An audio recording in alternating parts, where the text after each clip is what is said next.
Hello friends, welcome back to my channel. இன்றைக்கி நாம் பார்க்கக்கூடிய வீடியோ என்ன அப்படின்னாக்கல வேம் அப்படின்ற ஒரு ஃபங்கலை பற்றி தான் நாம் பார்க்க போகிறோம். இது வந்து பிளான்ட் செடியினுடைய வளர்ச்சிக்கு அதனுடைய சத்துக்களை எடுத்து கொடுக்கறதுக்கு மிக மிக முக்கியமான ஒரு பங்களிக்கக்கூடிய ஒரு நன்மை செய்யக்கூடிய ஃபங்கஸாக இருக்குது. ஸோ இதை பற்றி தான் நாம் இந்த வீடியோவில் வந்து பார்க்க போகிறோம்.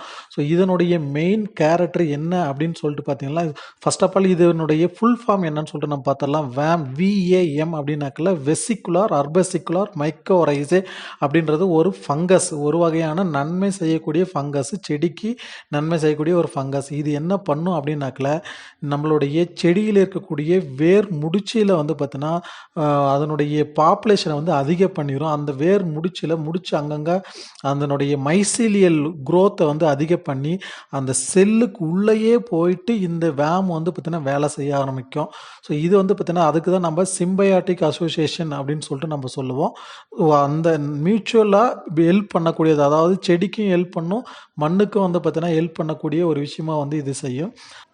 ஒன்லி ஒன் அண்ட் ஃபங்கல், அதாவது ஃபங்கஸ் வந்து பார்த்தீங்கன்னா ரூட்டுக்குள்ளே பெனிட்ரேட் ஆகி அந்த செல் பிளான்ட் பாடி செல்ஸுக்குள்ளே உள்ளே நுழைஞ்சி அந்த சத்துக்களை எடுத்து கொடுக்கக்கூடியது தான் இந்த வேம் வந்து.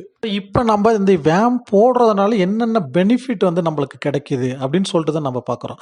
ஃபர்ஸ்ட் ஆஃப் ஆல் நம்ம இந்த வேம்ன்ற ஃபங்கலை வந்து பார்த்தீங்கன்னா நம்ம நிலத்தில் நம்ம போடும்போது அந்த நிலத்தில் இருக்கக்கூடிய வேம் ஆல்ரெடி நம்ம இருக்கோம், பட் அதனுடைய பாப்புலேஷன் கம்மியாக இருக்கும். அந்த ஃபங்கலினுடைய எண்ணிக்கையை வந்து அதிகம் பண்ணிவிடும், நிறைய வந்து பார்த்திங்கன்னா பாப்புலேஷன் அதிகம் பண்ணிவிடும். ஸோ அதனால் நம்மளுக்கு 10லேருந்து 20% ஈல்டு வந்து அதிகமாகும். சரிங்களா? அதே மாதிரி நாம் யூஸ் பண்ணக்கூடிய கெமிக்கல் ஃபெர்டிலைசர் இருக்கு இல்லைங்களா, அதனுடைய அளவு ரொம்ப ரொம்ப குறைஞ்சிடும். நீங்கள் என்னென்னா இது வந்து பார்த்திங்கன்னா நம்ம நிலத்தில் இருக்கக்கூடிய சத்துக்களை செடிக்கு எடுத்து கொடுத்து வேர் முடிச்சில் சேர்த்து வச்சு வேர் முடிச்சிலிருந்து செடியினுடைய பாடிக்கு ஃபுல்லாக கொண்டு போகிற வேலையை வரைக்கும் இது வந்து செய்யும். ஸோ அதனால தான் நம்ம கெமிக்கல் ஃபெர்டிலைசருடைய வேலை வந்து இங்கே தேவைப்படாது.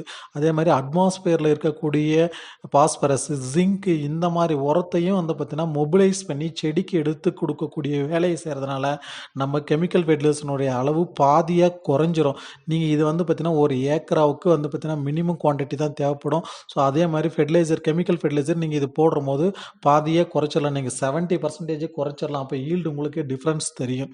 ஸோ இந்த மாதிரி ஒன்று இருக்குது. அது மட்டும் இல்லாமல் இந்த வேம் வந்து நம்மளுக்கு போடுறதுனால நம்ம மண்ணில் இருக்கக்கூடிய ஹார்ம்ஃபுல் பேத்தோஜன்ஸ், ரூட்டை சுற்றி இருக்கக்கூடிய கெட்ட பேத்தோஜன், அதாவது ஃபங்கல் டிசீஸை ஏற்படுத்தக்கூடிய பேத்தோஜன்ஸ் இருக்கு இல்லைங்களா, அதெல்லாம் அழிச்சிட்டு இது நன்மை செய்யக்கூடிய பேத்தோஜனை வந்து பார்த்தீங்கன்னா உண்டு பண்ணும். நீங்கள் இது வந்து எந்தெந்த வகையில் வந்து பயன்படுத்தலாம் அப்படின்னாக்கலாம், நீங்கள் நார்மலாக வந்து பார்த்தீங்கன்னா ஆர்கானிக் உரம் கொடுக்குறீங்களா, அது கூட மிக்ஸ் பண்ணிவிட்டு இதை வந்து ப்ராட்காஸ்டிங் செடி மண்ணில் வந்து பார்த்தீங்கன்னா விதைச்சி விட்டுட்டு அந்த மாதிரி நீங்கள் யூஸ் பண்ணலாம். இல்லை செடிக்கு ரூட் ஜோன் கிட்ட கொஞ்சம் கொஞ்சம் போட்டு விடலாம்.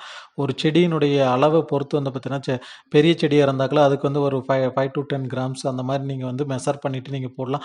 அப்படி இல்லைனாக்கல நீங்கள் டைரெக்டாக விதையை வந்து ஊன்றீங்க அப்படின்னாக்கல அந்த இடத்துல வந்து கொஞ்சம் கொஞ்சம் போட்டுவிட்டு அதுக்கப்புறம் விதையை ஊனி விட்டீங்கனாக்கல உங்களுக்கு வர அந்த செடி வளரக்கூடியது வந்து பார்த்தீங்கன்னா நல்லா விகரஸாக வளரும். உடனே அந்த செடி வளர்ந்த உடனே அந்த புது ரூட்டுக்கு வந்து இமிடியேட்டாக அந்த சத்துக்களை எடுத்து கொடுக்கக்கூடிய வேலையை வந்து ஆக்டிவாக இதை வந்து செய்யும். ஸோ அதனால் அந்த செடி விகரஸாக வளரும், அந்த செடி ரெசிஸ்டண்ட்டாக வளர, எதிர்ப்பு சக்தியோடு வளரும். ஸோ இந்த மாதிரி தான் இந்த வேம் வந்து செயல்பட்டுட்டு இருக்குது. நிறைய கெமிக்கல் ஃபெர்டிலைசர் நம்ம வந்து யூஸ் பண்ணிட்டு இருக்கோம். இந்த மாதிரி ஆர்கானிக்காக இருக்கக்கூடிய இதெல்லாம் வந்து பார்த்தீங்கன்னா தெரிஞ்சுக்காங்க. இதை வந்து பயன்படுத்தி பாருங்கள், எப்படி இருக்குன்னு சொல்லிட்டு ஃபீட்பேக் சொல்லுங்கள். நீங்கள் ரூட் கிராப்க்கு, அதாவது கீழே ரைசோம் வர்றதுக்கு இதுக்கெல்லாம் நீங்கள் அந்த கொடுத்தீங்கன்னா அதனுடைய ஈல்டு வந்து நல்ல எக்ஸலண்ட்டாக வரும். அந்த குவாலிட்டி வந்து பார்த்திங்கன்னா நல்லாயிருக்கும். ஏன்னா நம்ம நல்ல பாஸ்பரஸ் சத்து, ஜிங்க் சத்தெல்லாம் ஸ்லோ ரிலீஸிங்காக கொடுத்துக்கிட்டே இருக்கும் இது. அதனால் அந்த குவாலிட்டி வந்து நல்லாயிருக்கும், ஈல்டு நல்லாயிருக்கும். இந்த கீழே விளையக்கூடிய எக்ஸாம்பிள் பொட்டேட்டோ இந்த மாதிரி இருக்கக்கூடிய இதுக்கு கீழே ரைசோம் வர்றது, ஜிஞ்சரு, நீங்கள் டர்மரிக்கு, இந்த மாதிரி எல்லா பயிர்களுக்குமே வந்து நீங்கள் இது கொடுக்கலாம். நீங்கள் கொடுத்து பாருங்கள் எப்படி இருக்குன்னு சொல்லிட்டு இதனுடைய ஃபீட்பேக் சொல்லுங்கள். தேங்க்யூ ஃபார் வாட்சிங் மை வீடியோஸ்.